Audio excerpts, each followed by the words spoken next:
You're not supposed to know. You're not supposed to know. Life is a mystery. If you take away the mystery and everything was certain, you wouldn't need faith. Like, I stand on this stage before you, and to be honest, I never thought I would be doing this. They put me in public speaking in college. I dropped the class on the second day. I despised it. As I was walking out, I'd never forget, I told my buddy, I said, I'd never be needing that. Faith functions best when you don't know. So God often puts us in positions where we don't know to destabilize us from relying too much on what we know. Yeah. Like a trainer who starts you out and he starts you out on a weight machine, okay? And then he puts you on a bench and he gives you free weights because now it's less stable. The less stable it is, the more muscles you build.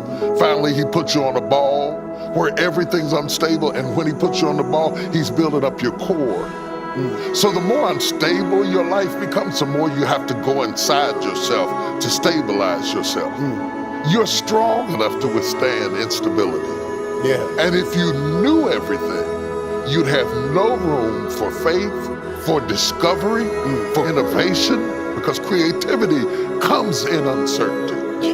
It comes in uncertainty, in the middle of chaos, because after a while, anytime you know too much, you stop living your best self. And the beauty of life is when God takes a situation or a circumstance and he puts you on a path that you never imagined, and your life begins to flourish and serve as a blessing to a lot of people.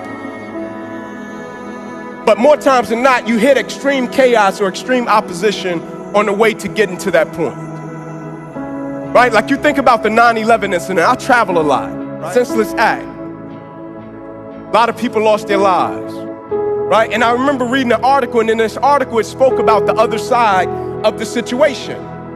And it talked about that morning, it was a wife and a husband, and they had a daughter, right? And the wife went to the husband and she said, can you please take our daughter to kindergarten this morning? And the husband said, I really got some meetings I need to be at in that building. And the wife said, can you please do it? He said, I really got some meetings I need to be at. And the wife asked him one more time, can you please? He said, all right, I'll do it. Guy ends up taking a whole day off, ends up sparing his life. One gentleman on the New Jersey Turnpike, accident happens. He's frustrated, he's mad, he can't get to work.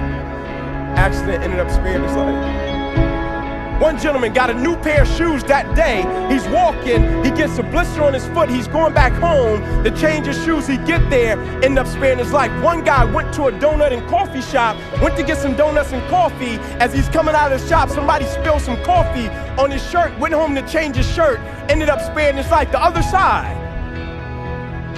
Right, when the opposition happens and you step back in the perspective that you have about it, that's why I love Romans 8:28 when it says, and we know, it starts the verse off with a heavy level of conviction. It says, and we know that all things work to the good of those who love the Lord, who are called according to his will and his purpose.